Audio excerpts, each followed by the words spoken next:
বিসমিল্লাহির রহমানির রহিম। প্রিয় সপ্তম শ্রেণীর শিক্ষার্থী বন্ধুরা, যে এ আমিনুল একাডেমির পক্ষ থেকে তোমাদেরকে অনেক অনেক আন্তরিক ও ভালোবাসা।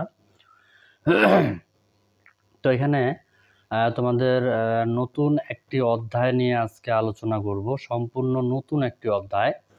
কারণ এর আগের যে অধ্যায়টা ছিল সেটা হচ্ছে পঞ্চম অধ্যায়, এবারে আসছে তোমাদের ষষ্ঠ অধ্যায়। ষষ্ঠ অধ্যায় 6.1-এর যে অঙ্কগুলো আছে এগুলা নিয়ে আলোচনা করব। যেহেতু আমাদের প্রত্যেকটা ক্লাসে পর্ব অনুসারে সাজানো হয়, যেমন পঞ্চম অধ্যায়টাতে মেবি তোমাদের 38 নাম্বার পর্ব পর্যন্ত গেছিল। 38 নাম্বার পর্ব পঞ্চম অধ্যায়টাতে গেছে, কারণ আমি চেষ্টা করি অল্প দিয়ে অল্প করে নেওয়ার।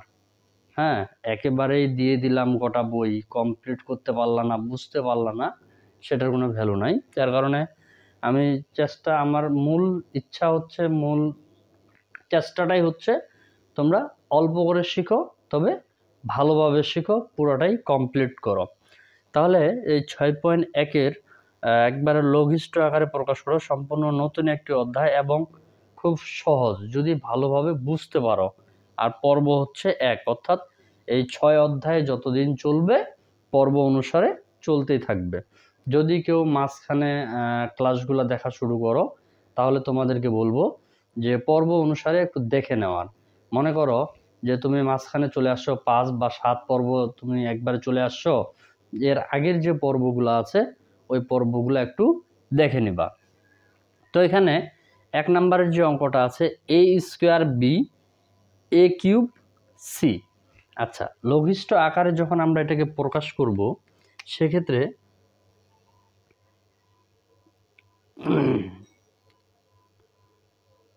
আচ্ছা, এখানে আছে a²b ইন্টু a করে নিলাম, অর্থাৎ a² ছিল, স্কোয়ারটাকে আমি ভাঙায় নিলাম। স্কোয়ারটাকে আমি কি করলাম, সরি একটু ভুল হইল। আচ্ছা, সব থেকে ভালো হবে যদি এইভাবে বুঝাই। আচ্ছা থাক, তাহলে a²b ছিল, তো বিটা আমরা রাখে দিলাম মাঝখানে গুণ অবস্থায়, এমনিও বুঝে নিব গুণ অবস্থায় আছে। এখানে কি আছে a³, এই a³ a² সাথে আগে সাজায় নিব। তারপর এখানে c ছিল, cটা রাখে দিব। তারপরে এখন এখানে তোমরা চাইলে গুণ চিহ্ন ডাইরেক্ট ব্যবহার করতে পারো। যদি গুণ চিহ্ন ব্যবহার করে বেশি ভালো বুঝতে পারো তাহলে গুণ চিহ্ন দিবা। এখন তোমাদের এখানে দেখো a³ ছিল, a² নিচ্ছি, বাকি আছে কি ac। কেমনে? কারণ এখানে তোমার a³ ছিল, আবারও বলতেছি, এখানে তোমার a³ ছিল, এই a³ আমি উপরের a² সাথে মিলাই নিব। আগে a² ছিল উপরে, a² নিয়ে নিলাম। এখন a² নিতে দেখি যে এখানে আমার a ছিল 3টা, বাট আমি a নিলাম কয়টা, 2টা, আমার গ্যাপ আছে একটা, ওই একটা এখানে আমি নিয়ে নিব সিটার সাথে। এটা নেওয়ার কারণটা হচ্ছে, যেহেতু লঘিষ্ঠ আকারে প্রকাশ করতে বলছে, সেক্ষেত্রে a² বাদ চলে গেল, b এখানে হচ্ছে ac। এটাই হইল অ্যান্সার।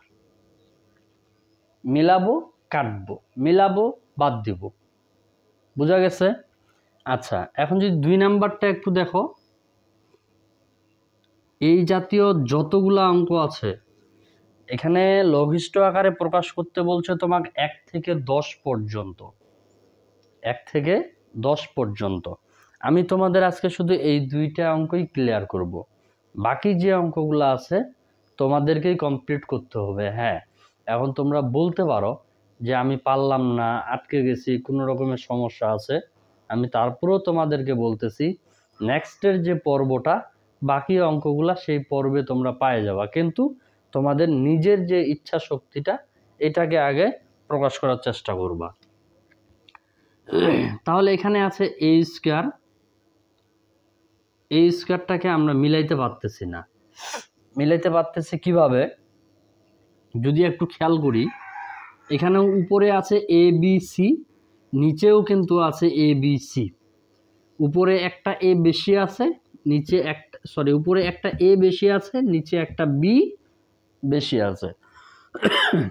তাহলে আমরা এইভাবে সাজাইতে পারি, a b c, যেহেতু একটা a বেশি ছিল ওইটাকে আমরা সাইড করে নিলাম, নিচেরটাও তাই, এ বি সি ইন্টু একটা বি বেশি ছিল, বিটাকে আমরা সাইড করে নিলাম। ঠিক আছে, অন্য কিচ্ছু না। যে এটা অনেকে প্রশ্ন করতে পারো এটা কোথার থেকে আসলো, বিটা কোথার থেকে আসলো, তোমরা এত কাঁচা স্টুডেন্ট না। দেখো এবিসি ছিল, এবিসি এখানে নিয়ে নিলাম, একটা এ বেশি ছিল, এটা এখানে দিয়ে দিলাম। তাহলে এ ছিল, এ থাকলো, বি ছিল, বি থাকলো, সি ছিল, সি থাকলো, বি একটা বেশি আছে, বিটাকে সাইড করে নিলাম। এখন যদি তোমরা দেখো তাহলে আমরা এখানে কি পাচ্ছি, এ বাই বি। তাহলে এখানে এবিসি এবিসি মিলে গেছে, বাদ। অর্থাৎ আমরা চেষ্টা করব সর্বোচ্চ মিলানোর, যতগুলাই মিলবে সর্বোচ্চ মিলানোর চেষ্টা করব। That's it. কেন বললাম কথাটা, কারণ আসলে তোমাদের অত ভাঙে বোঝানোর আমার মনে হয় না কিছু আছে, কারণ তোমরা এমনিতেই খুব ভালো বুঝতেছো। তারপরে যদি কোনো সমস্যা হয় অবশ্যই জানাবা। তো আজকে এই দুইটা অঙ্ক নিয়ে আলোচনা করতে চাইছিলাম, এবং আমি আশা করি এই দুইটা অঙ্ক, এই ধরনের যত অঙ্ক আছে তোমাদের আর কোনো সমস্যা হবে না। That's it. সকলকে ধন্যবাদ।